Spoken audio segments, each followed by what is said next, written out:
मेहर का गुस्सा जैसे तूफान बनकर पूरे घर पर टूट पड़ा था। लेकिन कहानी की असली शुरुआत उस पल से होती है जब अंगद और वृंदा शादी करके पहली बार इस घर की दहलीज पर लौटते हैं। यह वही घर था जहां कभी अंगद ने हंसते हुए बचपन बिताया था, जहां तुलसी उसे हर त्योहार पर कुमकुम लगाकर आशीर्वाद देती थी और जहां मेहर ने उसे हमेशा अपना छोटा भाई समझकर सुरक्षा दी थी। लेकिन अब हालात ऐसे मुड़े कि यह वही घर एक कठोर फैसले की वजह से अंगद और वृंदा के लिए बेगाना बन चुका था। शादी उन्होंने अपने दिल की आवाज सुनकर की थी, लेकिन इसका बोझ पूरे परिवार की रगों में जैसे आग की तरह फैल गया था, खासकर मेहर के दिल में। नोएना की आंखों में आए आंसुओं ने मेहर के मन में बरसों पुरानी जिम्मेदारियों को जगा दिया और वह बिना कुछ सोचे समझे अंगद पर टूट पड़ा। वह पल किसी के लिए भी सहज नहीं था। मेहर का हाथ हवा में उठा और उसके थप्पड़ों की गूंज ने घर के हर दीवार पर एक खामोशी छोड़ दी। वृंदा को समझ ही नहीं आया कि जो व्यक्ति कभी उसे बहन जैसा मानता था वही आज उसे दुश्मन की तरह देख रहा था। मेहर के शब्द उन दोनों के लिए किसी तीर से कम नहीं थे। घर से निकले जाओ अभी, इसी वक्त, नहीं तो नतीजे बुरे होंगे। कोई सफाई, कोई सवाल, कोई मौका, कुछ भी नहीं दिया गया। लेकिन कहानी का मोड़ यहीं से बनना शुरू हुआ। अंगद और वृंदा बाहर निकल गए, पर उनके कदम भारी थे। सड़क पर चलते हुए दोनों के अंदर अनेक सवाल उठ रहे थे। क्या प्यार की कीमत यही होती है? क्या परिवार का रिश्ता इतना नाजुक था कि एक शादी से टूट जाए? लेकिन उनके कदमों की ठंडक से ज्यादा घर के अंदर का माहौल उबल रहा था। मिताली उस समय अंदर ही अंदर आग में घी डाल रही थी।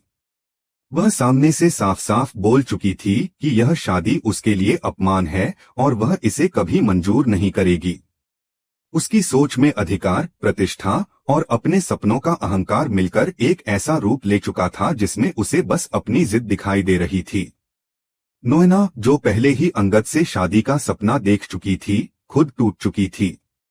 लेकिन जब उसे सच्चाई पता चली कि अंगद पहले ही वृंदा से शादी कर चुका है, तो उसने भी हार का सच स्वीकार कर लिया। वह चाहकर भी अपनी मौजूदगी का बोझ इस रिश्ते पर नहीं डालना चाहती थी। पर यह बात मिताली को और चुभी और उसने उसी गुस्से में मेहर को और भड़काया। घर का हर कोना जैसे कोई हथियार बनकर अंगद और वृंदा के खिलाफ खड़ा हो गया।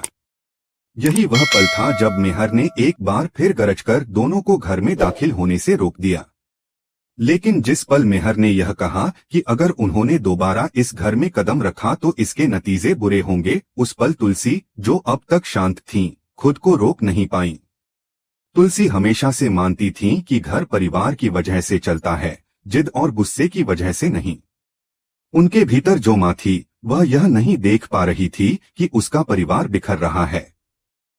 उनके लिए यह मुद्दा अब सिर्फ शादी का नहीं था, घर की इज्जत का था, परिवार की परंपरा का था और सबसे ज्यादा इंसानियत का था। वह आगे बढ़ी और पहली बार मेहर को इतने कठोर स्वर में रोककर बोली कि वह परिवार का बड़ा बेटा है, पर इसका मतलब यह नहीं कि वह सब पर अपनी मर्जी थोप दे। तुलसी का यह रूप देखकर सबकी सांसें थम गईं। वह वही तुलसी थी जो कभी घर की शांति की वजह मानी जाती थी, पर आज वही घर की मजबूती बनकर खड़ी थीं।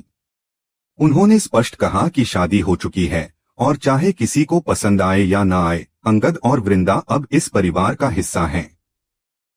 वह यह देखकर हैरान थीं कि लोग प्यार को गुस्से और अहंकार से माप रहे हैं। यहाँ हर कोई अपनी अपनी लड़ाई लड़ रहा था। मिताली अपनी प्रतिष्ठा बचाने में, मेहर अपनी बहन जैसी नोएना के आंसू पोंछने में, नोएना अपनी टूटी उम्मीदों को संभालने में और तुलसी अपने घर को टूटने से बचाने में। उधर बाहर खड़े अंगद और वृंदा की हालत किसी झंझावात से कम नहीं थी। वृंदा के मन में डर था कि शायद उसकी वजह से अंगद अपने परिवार से दूर हो जाएगा। वहीं अंगद खुद को टूटने नहीं देना चाहता था, क्योंकि उसे पता था कि सच में उसके रिश्ते कमजोर नहीं थे, बस इस समय सबकी सोचें उलझी हुई थीं। वह उम्मीद कर रहा था कि घरवाले थोड़ी समझदारी दिखाएंगे, खासकर तुलसी। उसे पता नहीं था कि अंदर तुलसी उसके लिए ही लड़ाई खड़ी कर चुकी है। तुलसी के मन में कहीं यह भी डर था कि अगर आज उसने चुप रहने का रास्ता चुना तो आने वाले समय में परिवार का कोई भी सदस्य अपना हक खो देगा। इसलिए वह मेहर और मिताली को साफ साफ बता रही थी कि यह घर बदलाव से नहीं टूटता, जिद से टूटता है। यहीं से कहानी एक नया मोड़ लेने वाली थी, क्योंकि तुलसी अकेली खड़ी नहीं रहने वाली थी। वृंदा, जो अब तक खुद को गलत ठहरा रही थी, पहली बार तय कर चुकी थी कि वह भी अपनी जगह के लिए आवाज उठाएगी। उसे यह नहीं लगता था कि उसे इस शादी के बाद नीचे देखना चाहिए। वह समझ चुकी थी कि प्यार कोई गलती नहीं है, और यह घर उसका भी उतना ही है जितना किसी और का। यह कहानी अब सिर्फ परिवार की लड़ाई नहीं थी, यह सास और बहू के बीच की नई शुरुआत थी, जहां दोनों पहली बार एक ही पक्ष खड़ी होकर घर को संभालने की कोशिश करने वाली थीं। भले ही तुलसी ने अंदर जाकर माहौल को शांत करने की कोशिश की थी, लेकिन बाहर वीरानी हाउस की सड़क पर एक बिल्कुल नया तूफान उठ चुका था। यह तूफान किसी और ने नहीं बल्कि वृंदा की अपनी मां ने खड़ा किया था, जो अपनी बेटी को अपमानित करके घर से निकालने की खबर सुनते ही गुस्से से कांपती हुई वहां पहुंच गई थीं। जैसे ही उन्होंने घर के बाहर कदम रखा, उनका गुस्सा आसमान पर था। उन्होंने दरवाजे के सामने खड़े होकर ऊंची आवाज में चिल्लाना शुरू कर दिया, क्या यही संस्कार होते हैं अमीर लोगों के? क्या बहू को यूं बेइज्जत कर बाहर फेंक देना ही उनकी ताकत कहलाती है? उनकी आवाज में आक्रोश कम और दर्द ज्यादा था, और इसी दर्द ने पूरे मोहल्ले का ध्यान पल भर में अपनी ओर खींच लिया। लोग अपनी खिड़कियों से झांकने लगे, कुछ अपने घरों से बाहर निकलकर तमाशा देखने लगे। धीरे धीरे एक बड़ी भीड़ इकट्ठा हो गई और वीरानी परिवार की इज्जत जैसे खुले मंच पर कटघरे में खड़ी हो गई।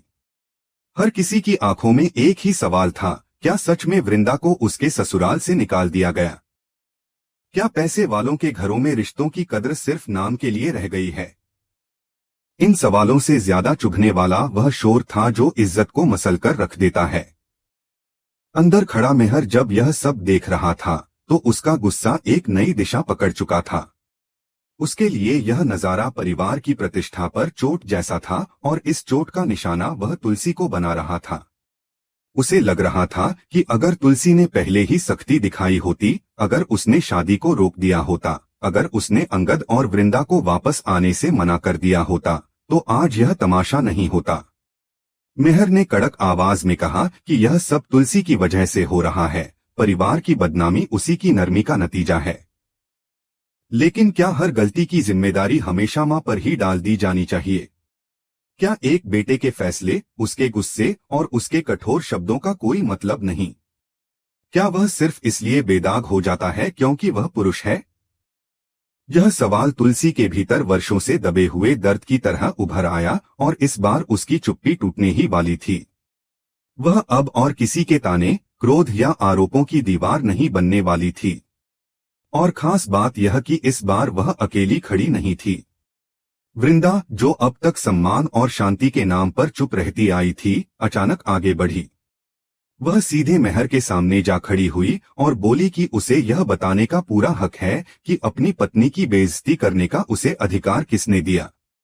उसके स्वर में अब वह वही लड़की नहीं थी जो अभी कुछ समय पहले डरे स्वर में घर से निकल गई थी। वह बहू थी, लेकिन साथ ही एक इंसान भी।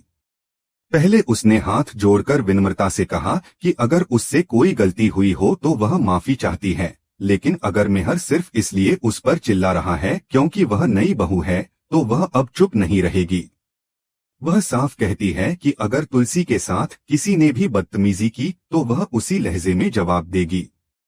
परिवार के लोग हैरान थे, कभी इतनी शांत रहने वाली वृंदा आज अपनी मां और अपनी सास दोनों की इज्जत के लिए लड़ रही थी। यह वही लड़की थी जिसे कुछ देर पहले मेहर ने घर से निकालने का हुक्म दिया था, लेकिन अब वह उसी के सामने मजबूत खड़ी थी।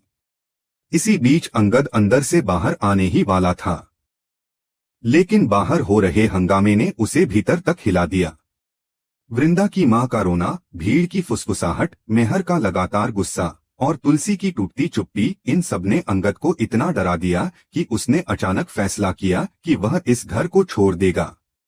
उसे लगा कि उसकी वजह से ही यह सब हो रहा है। उसकी शादी, उसका प्यार और उसका फैसला किसी के लिए भी खुशी नहीं ला रहा।